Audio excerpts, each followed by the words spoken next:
찬양도 잘했고 기도도 잘했으니까 설교만 잘하면 세상 말로 홈런일 텐데 내가 잘하려고 하면 오히려 못하는 거죠. 내가 하려고 그러면 오히려 실패하는 거죠. 한 가지만 살짝 광고할 텐데요.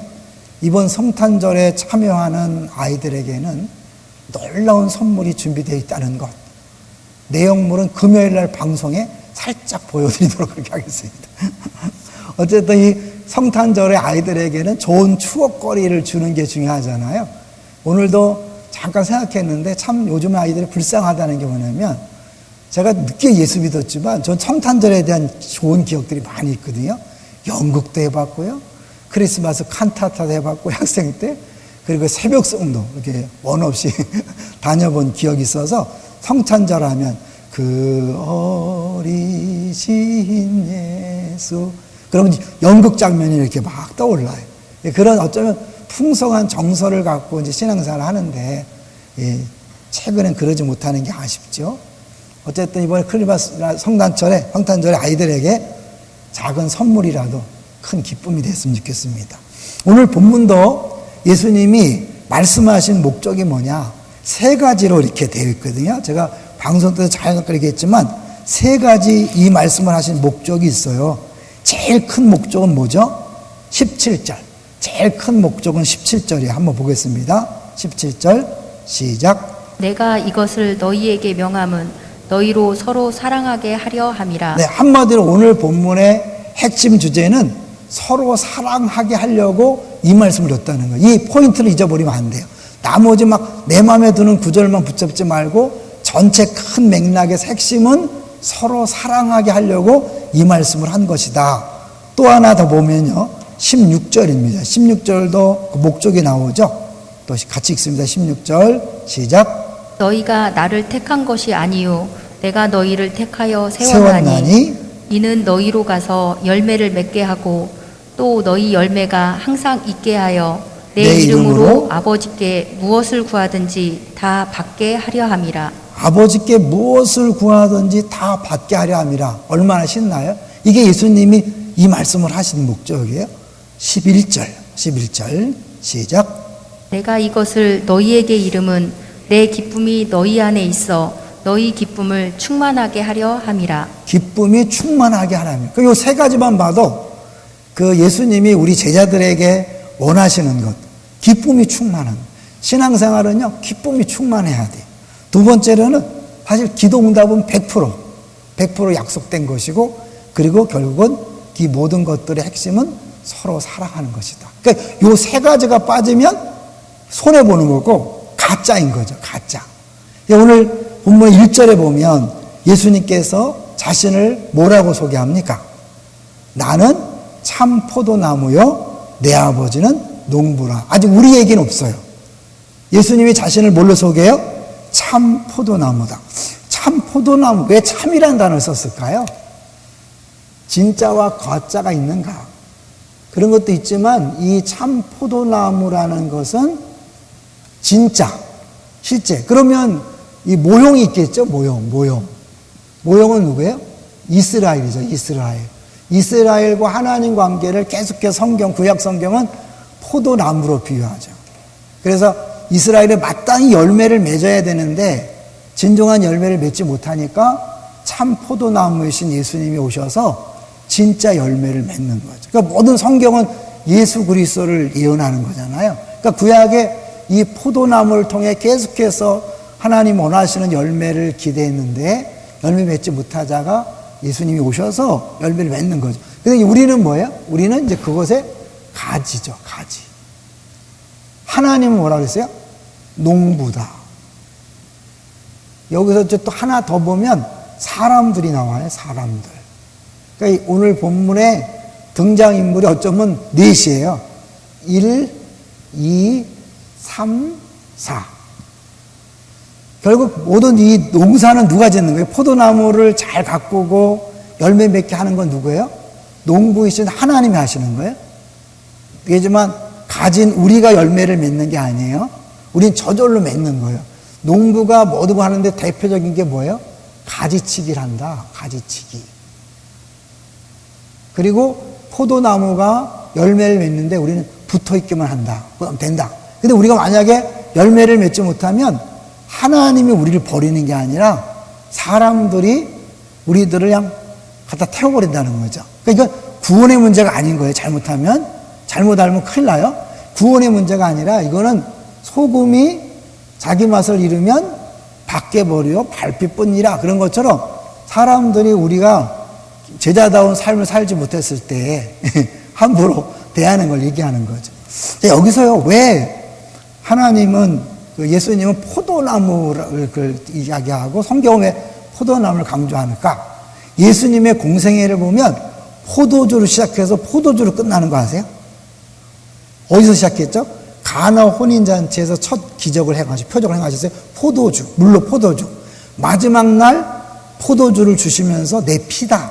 그러니까 포도주로 시작해서 포도주로 끝나고 15장에 제자들을 포도나무와 가지 비유로 그렇게 가르치고 있는 걸 볼 수 있어요. 그래서 우리 포도나무를 한번 보겠어요. 이 포도가 왜 중요한가? 이스라엘에서 포도를 수확하는 시기가 8월, 9월인데요. 이때는 건기 끝 무렵이기 때문에 우기가 지나고 나서 건기도 끝이니까 모든 물이 다 말라. 그래서 마실 게 없어요. 그때 이 포도를 수확하고 포도주가 만들어지기 때문에 어떻게 해요? 그 갈증을 해결하는 기쁨이 되는 거예요. 그래서 이 포도는 하나님의 기적이다. 이렇게 이스라엘 백성들이 생각했어요. 그러니까 하나님 어쩌면 이 창조 때부터 그런 계획이 있었겠죠. 그러니까 결국 성경에서 이 포도는 기쁨을 상징한다고 지난번에 말씀드렸죠. 자, 그런 의미에서 창세기 49장을 한번 보면요. 야곱이 12아들을 축복할 때 유다 지파를 축복하는 내용이 재밌어요. 거기 내용이 거의 포도주에 관한 거거든요. 창세기 49장 보여주세요. 창세기 49장 한번 같이 읽어볼까요?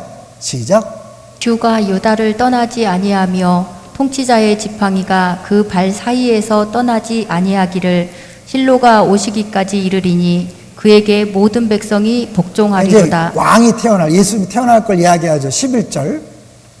그의 나귀를 포도나무에 매며 그의 암나귀 새끼를 아름다운 포도나무에 맬 것이며 또 그 옷을 포도주에 빨며 그의 복장을 포도즙에 빨리로다. 예, 포도나무, 포도주. 하나 더 볼까요? 12절까지.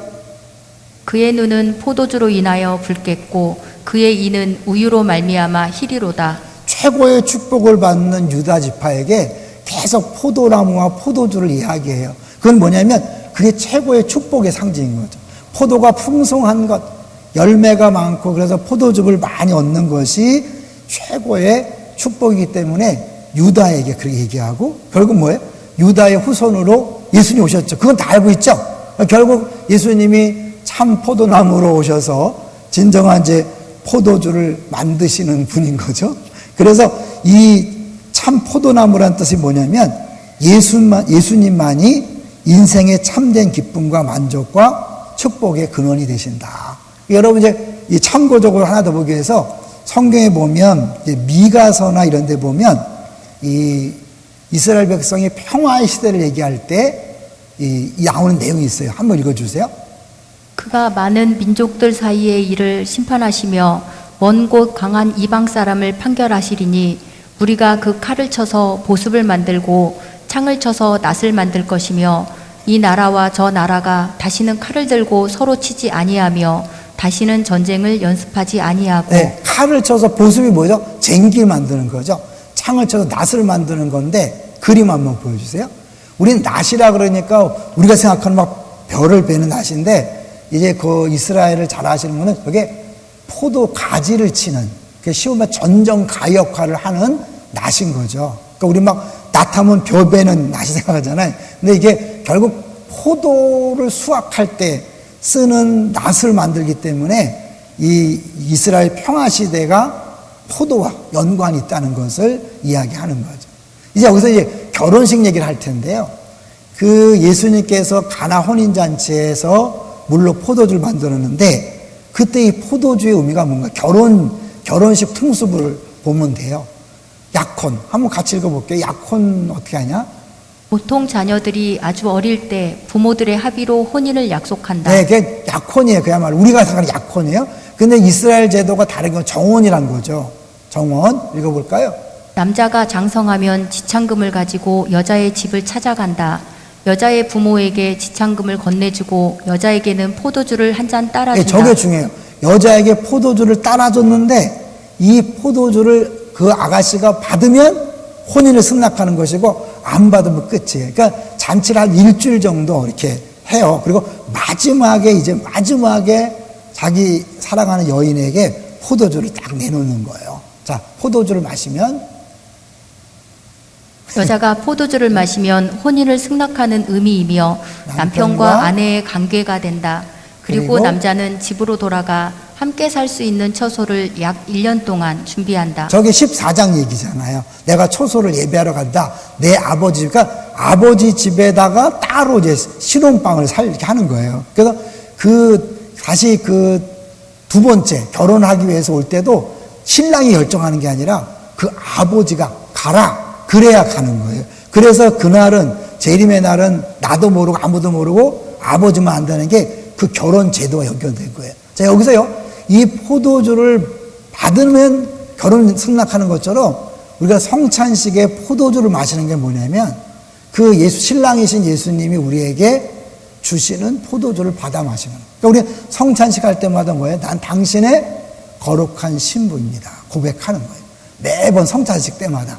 결국 이 포도주라는 것이 이스라엘에게는 뗄래야 뗄 수 없는 너무 소중한 그런 존재죠. 그렇기 때문에 오늘 비유를 우리보다는 제자들은 너무나 분명하게 깨달을 수 있었다라고 볼 수 있는 거죠. 자, 이제 그래 천천히 한번요. 1절부터 보는데 먼저 우리가 오해하는 말씀 7절을 같이 한번 읽어볼게요. 7절 시작. 너희가 내 안에 거하고 내 말이 너희 안에 거하면 무엇이든지 원하는 대로 구하라. 그리하면 이루리라. 우린 뒤에만 알잖아요. 그죠? 새벽에 잠깐 말씀드렸지만 무엇이든지 원하는 대로 구하라. 그리하면 이루리라. 얼마나 신나는 말씀이에요. 이거 말씀은 또 나오죠. 우리 16절 아까 또 잠깐 봤잖아요. 뒤에 보면 아버지께 무엇을 구하든지 다 받게 하려 함이라. 이 말씀이 진짜 같아요? 가짜 같아요? 여러분 신앙생활 하는데 구하기만 하면 다 응답됐어요? 아니면 초신자 때 좀 응답이 되더니 신앙생활 할수록 응답이 안 된다. 어떤 게 진짜 고백이에요? 누구든지 내가 기도한 대로 100% 됐다고 하는 사람이 많지 않거든요. 근데 원래 성경은 뭐예요? 다 응답되는 것이 하나님 뜻이래요. 그러니까 하나님 원하는 거예요. 근데 이제 문제는 뭐냐면 그 앞에 너희가 내 안에 거하고 내 말이 너희 안에 거하면 그래서 그걸 오늘 집중한 제목이 너희가 내 안에 거하고 너희가 내 안에 거하고 내가 너희 안에 거한다. 이건 무슨 말이고 이건 무슨 말일까요? 이렇게 되면 100% 응답된다는 거잖아요. 자, 그것이 이제 성경에 나와 있어요. 자, 이제 1절, 2절은 보고요. 넘어가고요. 3절 한번 같이 읽어볼까요? 3절 시작. 너희는 내가 일러준 말로 이미 깨끗하여졌으니. 어디서 많이 본 표현 아니에요?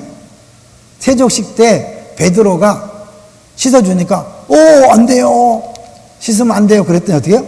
내가 널 씻어주지 않으면 너와 나와 관계가 없다. 그러니까 어떻게 해요? 그러면 다 씻어주세요. 그러니까 아니야. 한번 깨끗해진 사람은 씻을 필요 없어. 그게 똑같은 말이고 똑같은 표현이에요. 그러니까 이 15장 3절은 13장의 세족식 때 예수님께서 하신 표현과 같기 때문에 이미 구원받은 사람, 그렇죠?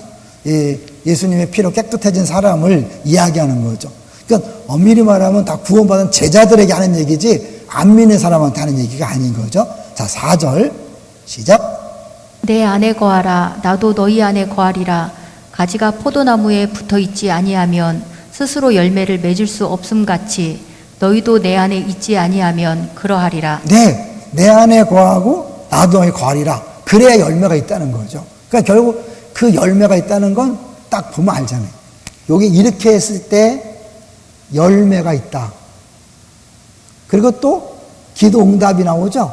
그러니까 이게 같은 표현인 거죠. 너희가 내 안에 거하고 내 안에 거하면 열매를 맺는다. 근데 너희가 내 안에 거하고 내 안에 거하면 기도 응답이 된다. 여기만 해도 어느 정도 이제 감이 잡히죠. 이게 열매와 연관이 되어 있고 전제 조건이 같다는 것을 이야기하잖아요. 자, 5절을 볼까요? 5절. 나는 포도나무요 너희는 가지라. 그가 내 안에 내가 그 안에 거하면 사람이 열매를 많이 맺나니 나를 떠나서는 너희가 아무것도 할 수 없으니라. 네, 같은 말이. 근데 여 시점에서요. 아, 그래, 열매를 맺지. 그런데 진짜 심각한 건 뭐냐면 2절에 우리가 지나갔지만 2절에 보면 열매를 못 맺는 가지들이 있다는 거예요. 2절을 보세요. 2절, 15장 2절. 무릇 내게 붙어 있어 열매를 맺지 아니하는 가지는 아버지께서 그것을 제거해 버리시고 무릇 열매를 맺는 가지는 더 열매를 맺게 하려 하여 그것을 깨끗하게 하시느니라. 우리가 보통 농사 질 때 가지치기 한다는 건 다 알잖아요. 그런데 열매를 맺지 않은 가지가 있으니까 그걸 잘라버린대요. 우리가 자르는 건 아니고 농부가 잘라버리는 거예요. 그러니까 분명히 붙어 있는데 열매를 맺지 못하는 가지가 있다는 거예요. 여기서 어떻게? 붙어 있으면 열매를 맺는다 그랬잖아요. 여기서 이제 문제가 생기는 거죠. 우리는 붙어 있는 것처럼 보이는데 실제는 주님 안에 거하지 않고 내가 내 안에 주님이 안 거하는 그런 사람도 있다 없다? 있다는 거죠. 신앙생활을 하지만 주님 안에 거하지 아니하고 주님이 그 안에 거하지 않는 신앙생활을 해서 일생 동안 예수 믿지만 나중에 어떻게 해요? 부끄러운 구원이라는 것도 있죠. 아무것도 해놓은 것이 없고 주 앞에 갔더니 열심히 했는데 나 너 모른다. 도무지 모른다. 네? 도무지 모른다라고 주님이 말씀하시는 사람도 있다는 거죠. 자, 넘어갈게요. 자, 7절을 가겠습니다. 아까 이제 6절도 한번 보죠, 여러분. 6절을 봐야 확실하니까. 6절 시작. 사람이 내 안에 거하지 아니하면 가지처럼 밖에 버려져 마르나니 사람들이 그것을 모아다가 불에 던져 사르느니라. 누가요? 하나님이 아니에요. 사람들이 그것을 모아다가 불에 던지는 거예요. 이미 깨끗하게 한 사람들이기 때문에 하나님은 그들을 뭐 이렇게 그렇게 하지 않죠. 자, 7절을 볼까요? 7절 시작. 너희가 내 안에 거하고 내 말이 너희 안에 거하면 무엇이든지 원하는 대로 구하라. 그리하면 이루리라. 네, 그러면 도대체 이게 뭘까? 너희가 내 안에 거하고 내 말이 너 안에 거한다는 게 뭐냐? 그러니까 좀 전에 했죠? 약간 바뀌었잖아요. 그죠? 그냥 앞에는 너희가 내 안에 거하고 내가 너희 안에 거는데 요 덕에 내가가 아니라 요 대신에 뭐가 바뀌었어요? 내 말이. 그러면 좀 더 구체됐죠? 내가 너희 안에 거하. 주님이 우리 안에 거한다는 건 다른 말로 뭐예요? 하나님 말씀이 우리 안에 거하는 거예요. 이건 단순히 막 내가 말씀을 막 읽는 게 아니라 거한다는 건 뭐예요? 나를 지배하는 것이고 결국 나는 순종하는 거죠. 하나님 말씀이 나를 지배하고 그 말씀이 나를 통치하고 내가 그 말씀에 순종할 때 진정으로 하나님 말씀이 내 안에 거하는 거죠. 예? 이제 그 다음에 갈게요. 이제 저 구체했잖아요. 이제 8절로 가보십니다. 8절 시작. 너희가 열매를 많이 맺으면 내 아버지께서 영광을 받으실 것이요 너희는 내 제자가 되리라. 너희는 내 제자가. 열매와 제자를 비교했는데 여기서 13장 35절로 잠깐 가볼까요? 제자라는 공통점을 가지고 13장 35절로 이렇게 성경을 자세히 푸는데 성질 내시는 분 없죠? 그렇게 술러갖고 35절 벌써 답이 나와. 시작. 너희가 서로 사랑하면 이로써 모든 사람이 너희가 내 제자인 줄 알리라. 네? 열매를 많이 맺으면 내 제자가 되리라. 13장에는 서로 사랑하면 이로써 모든 사람이 너희가 내 제자인 줄 알리라. 그러니까 결국 사랑이라는 것이 딱 나오는 거죠. 아까 얘기했죠. 17절에 이미 핵심적인 주제는 서로 사랑하는 것이다 라고 했잖아요. 자, 이제 그걸 더 구체화시키는 거예요. 자, 9절 볼까요? 9절 15장 9절이에요. 아버지께서 나를 사랑하신 것 같이 나도 너희를 사랑하였으니 나의 사랑 안에 거하라. 네, 사랑 안에 거한다. 안에 거한다는 건 뭐예요? 사랑하신 것 같이 나도 사랑해, 나의 사랑에 거하라. 근데 그 사랑 안에 거한다는 걸 더 구체적으로 10절 시작. 내가 아버지의 계명을 지켜 그의 사랑 안에 거하는 것 같이 너희도 내 계명을 지키면 내 사랑 안에 거하리라. 내 안에 거한다는 결국 어떻게 우리가 주님 안에 거하는가? 주님 안에. 사랑함으로, 계명을 지킴으로 하는 거죠. 예수님도 하나님 안에 거하는 방식이 뭐냐면 하나님의 말씀을 지킴으로 하나님 안에 거하는 것처럼 똑같이 우리가 주님 안에 거한다는 것은 그 계명을 지킴으로 거하는 거예요. 우린 잘못하면 내가 주 안에 내 안을 막 신비한 영적 체험으로만 생각해. 그죠?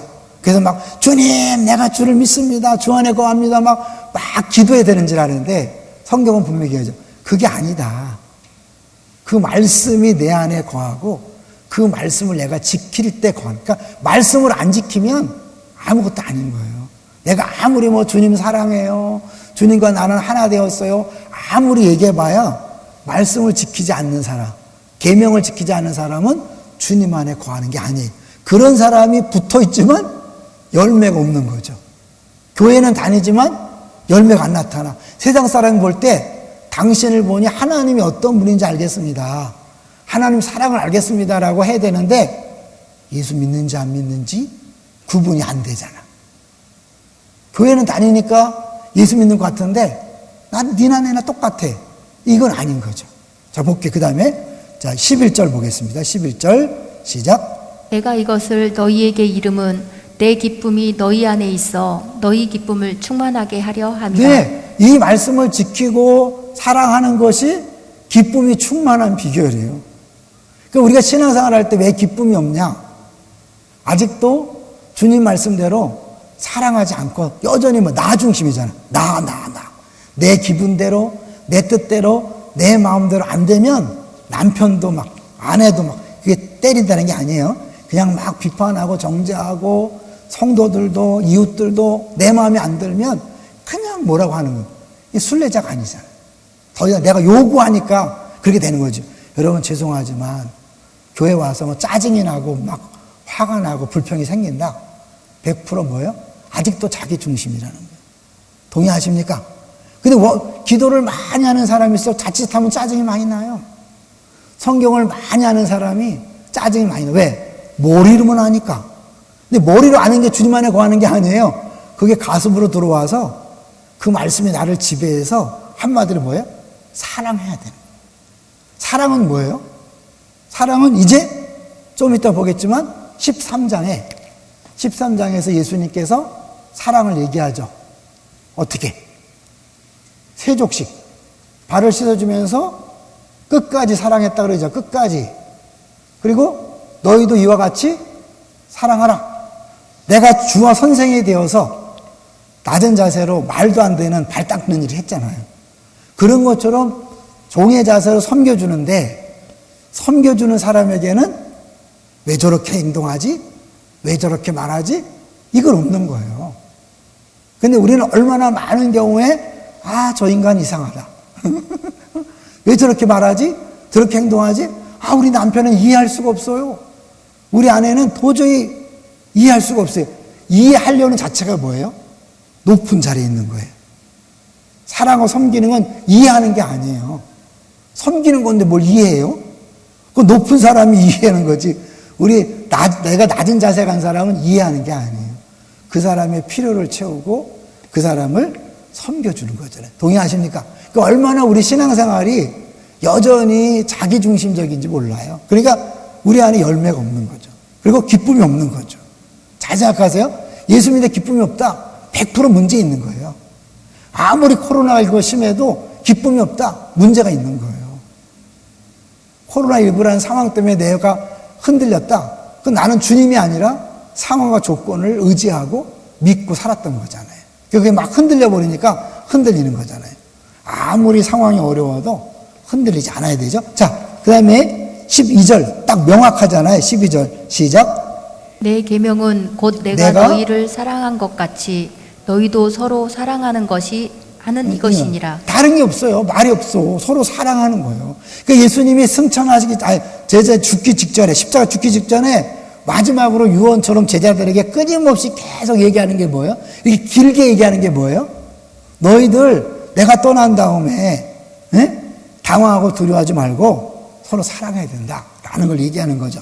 자, 13절 시작. 사람이 친구를 위하여 자기 목숨을 버리면 이보다 더 큰 사랑이 없나니. 네, 결국 이 얘기 뭐에 넘어갈 건데 예수님 우리를 친구로 삼았다는 거죠. 그래서 우리를 위해 죽었다는 거잖아요. 그만큼 예수님께서 우리를 귀한 존재로 삼으셨는데 16절. 그래서 결국 우리가 한 게 아니라 주님이 우리를 택했다는 거잖아요. 16절 시작. 너희가 나를 택한 것이 아니요 내가 너희를 택하여 세웠나니 세웠나니 이는 너희로 가서 열매를 맺게 하고 또 너희 열매가 항상 있게 하여 내 이름으로 아버지께 무엇을 구하든지 다 받게 하려 함이라. 주님이 우리를 택하신 목적은 뭐예요? 열매를 맺게 하는 거예요. 그러니까 결국 주님은 반드시 우리를 통해 열매를 맺어요. 근데 문제는 내가 거기에 붙어 있지 않고, 그러니까 어떻게 보면 거한다는 게, 주님 안에 거한다는 건 일방적인 그분의 사랑에 내가 어떻게 해요? 반응하는 거죠. 근데 분명한 것은 내가 열매를 맺는 게 아니에요. 그래서 잘 생각하셔야 돼요. 이제 일이냐 관계냐, 이것도 방송도 작겠지만 기독교는 일 중심이에요, 관계 중심이에요? 네? 열매를 얘기하기 때문에 우리 잘못하면 열매에 집중하다 보면 반드시 일로 가게 돼 있어요. 근데 성경은 이제 포도나무와 가지, 관계. 그리고 니네가 맺는 게 아니다. 가지가 맺는 게 아니라 포도나무 내가 맺는 거야, 내가. 그러니까 너는 네가 하려고 하지 말고 뭐예요? 나랑 관계만 잘 맺고 있으면 돼. 이걸 자꾸 잊어버려. 그러니까 우리가 사실 열매를 맺기 위해서 일하다 보니까 어떻게 해요? 다툼이 생기는 거죠. 우리가 막 농부처럼 막 잘라버리잖아. 아우, 저 사람은 우리 에너지 낭비하니까, 시간 낭비하니까 저 사람 잘라버리고 마음 많은 사람끼리 합시다. 이게 아닌 거예요. 우리가 일을 해서 열매를 맺는 게 아니라 우리는 관계를 잘 맺고 있으면 주님이 일하시는 거예요. 믿습니까? 근데 이게 굉장히 어렵거든요. 그래서 제가 우리 교회 분립개척하고 운영위원회를 하고 있을 때 만날 때마다 강조한 게 뭐냐면 우리는 일로 만난 게 아니라 가족으로 만났습니다. 그냥 귀에 그 딱지가 있도록 했어요. 근데 지금은 이제 현재 그때 운영위원 하던 사람이 한 명 남아있는 셈인데, 그러니까 우리 끊임없이 이 부분을 잊어버리면 안 돼요. 내가 일을 위해 부름받은 게 아니에요. 나는 주님과의 관계를 위해서, 관계를 맺으라고 부름받은 거예요. 그러면 쉼이 있는 거예요. 막 내가 막 결과에 대해서 열매를 맺는가 안 맺는가, 이건 내가 책임질 일이 아닌 거예요. 나는 그냥 붙어 있기만 하면, 주님이 또 필요하면 오늘은 뭐 10박스, 올해 10박스였다면 내년에 20박스, 그 다음에 30박스 되겠죠? 그건 주님이 관할인 거예요. 내가 막, 이거 요것밖에 안 되냐? 그건 내 책임이 아니라니까요? 누구 책임이에요? 포도나무 책임이에요. 포도나무 가지한테 책임을 안 물어요. 그러니까 여러분에게 열매를 책임을 묻지 않는다니까요? 그 책임은 포도나무가 지고 우리는 다만 이 가지로서 잘 붙어 있는가 안 붙어 있는가, 이것만 주님이 점검하라고 이야기하는 거죠. 믿습니까? 자, 이제 거기서 어떻게 열매를 맺는 것과 기도가 연관이 되죠. 그러니까 결국 주님이 열매를 맺는데 그 열매를 맺는 방식이 우리의 기도를 통해 하신다는 거죠. 그리고 보고 7절을 보세요. 너희가 내 안에 거하고 내 말이 너희 안에 거하면, 그 말이죠. 결국 주님 말씀이 우리 안에 거한다는 건 내가 원하는 게 뭘로 되는 거예요? 말씀이 되는 거죠. 그전에는 그냥 나 혼자 살 때는 포도나무와 상관없이 내가 원하는 걸 자꾸 기도했어. 하나님 건강 주시고 물질 주시고 성공하게 해주시고 우리 자녀 잘 되게 해주시고, 이것이잖아요. 근데 주님 안에 거한다는 것, 주님이 내 안에 거한다는 말씀이 거하니까 내 소원이 바뀌는 거죠. 그렇잖아요. 이게 주인이 바뀌니까. 담임 목사의 소원은 뭔지 아세요? 어떻게 하든지 우리 성도들에게 하나님의 말씀을 잘 쉽게 잘 전해서 깨달아서 자유를 얻게 하고 싶은 게 제 소원이에요, 소원. 주님이 기뻐하실까 안 기뻐하실까요? 기뻐하죠. 그런 건. 우리 교회에 대한 소원은 또 하나의 교회가 아니라 하나님이 찾으시는 교회가 되는 게 소원이에요. 제 개인적인 목사는 또 하나의 목사가 아니라 주님이 찾으시는 목사. 그런 상황에서 이제 기도하는 거죠. 성도들을 볼 때도 단순히 그냥 이렇게 내가 욕심이 아니라 사랑하는 마음에서, 상대방을 사랑해서 기도한다면 어떻게 해요? 100% 응답이 되는 거죠. 그래서 이 17절의 결론이잖아요. 17절 볼게요. 시작. 내가 이것을 너희에게 명함은 너희로 서로 사랑하게 하려 함이라. 네, 서로 사랑하는 게 핵심이라면. 근데 이게 이제 어디까지 가냐면 여기서 보면 재미난 게 거기 열매를 맺는데 가서 열매를 맺는다라는 표현을 쓰거든요. 자, 16절을 다시 보시면 열매를 어디서 맺는가? 16절 천천히 읽어볼게요.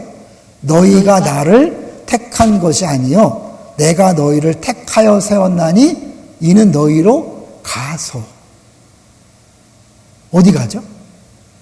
주님이 우리에게 삶 현장으로 파송하시잖아요. 똑같은 요한복음에서 20장 가면 지난주에 얘기했지만 또 뭐예요? 아버지가 나를 보내신 것 같이 나도 너희를 보내노라. 예수님이 이 땅에 왜 오셨죠? 예수님이 오셨어요?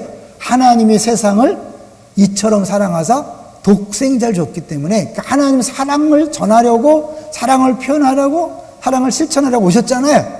그 우리도 뭐예요? 예수님 파송하는 목적이 사랑하라고, 사랑을 실천하고 사랑을 전하라고 우리를 보내신 줄로 믿습니다. 여러분의 가정과 직장과 사업장에 주님이 우리를 파송하시는 거예요. 믿습니까?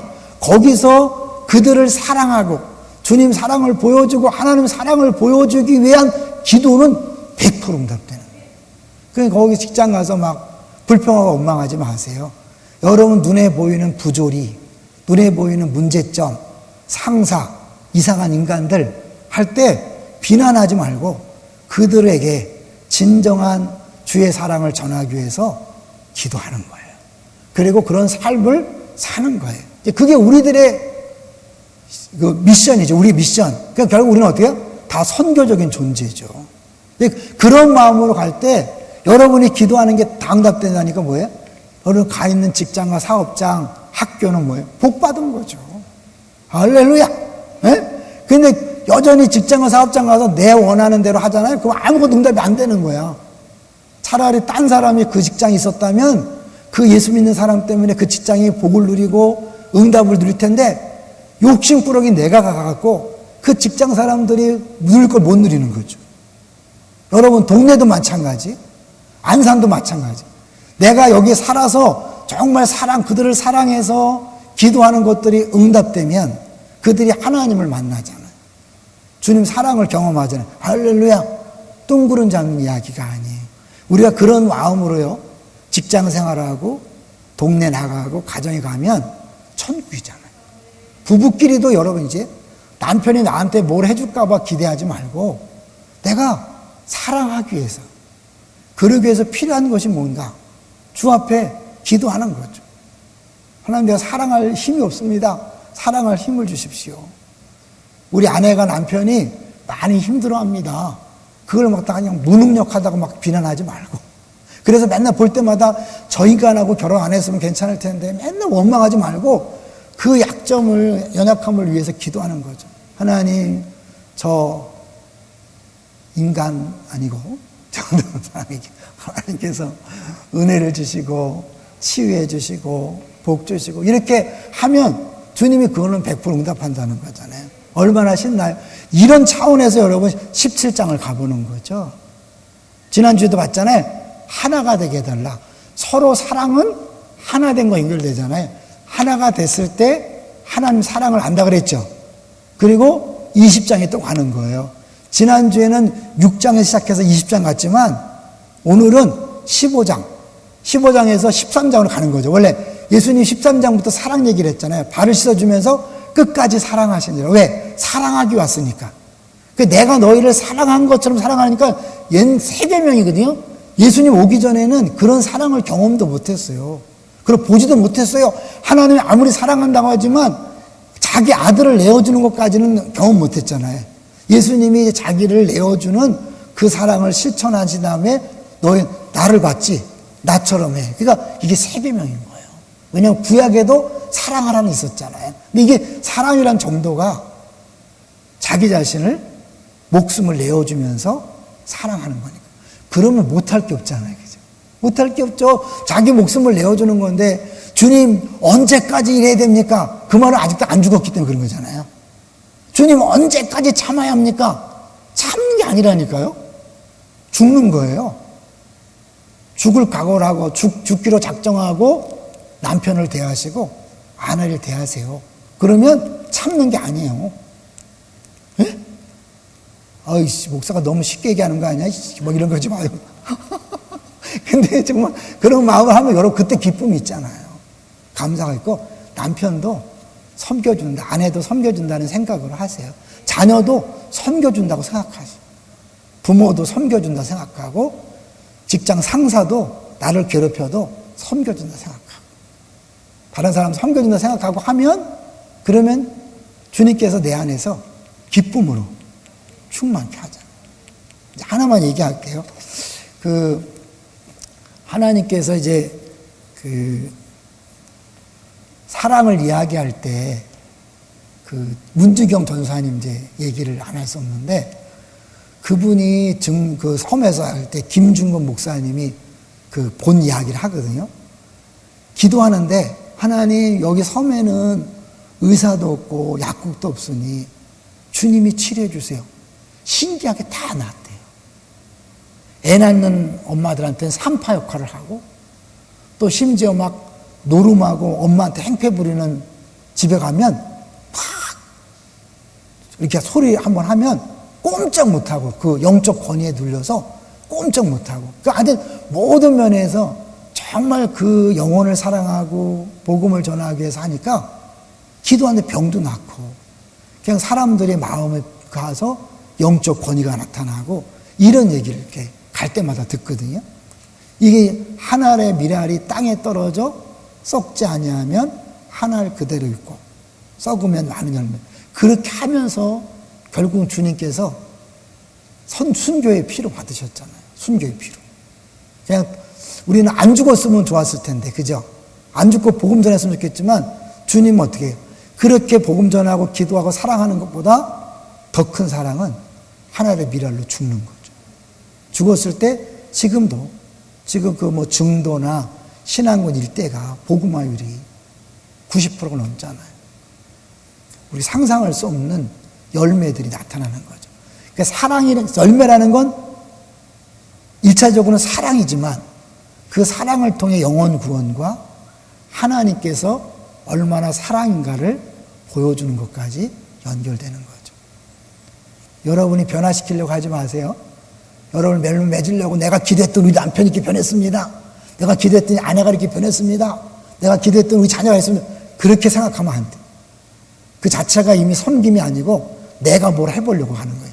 나는 그냥 주님께서 매 순간 말씀을 통해 깨닫게 하시고 감동 주는 대로 기도하고 섬기고 가면 주님이 하십니다.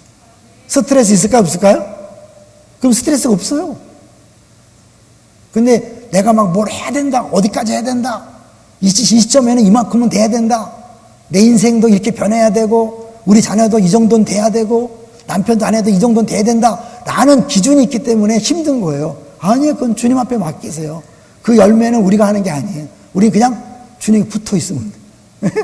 주님 말씀이 내 안에서 마음껏 하시도록 내 자리를 내어드리고 주님 통치에 주님 다스림에 맡기면 행복 충만할 줄로 믿습니다.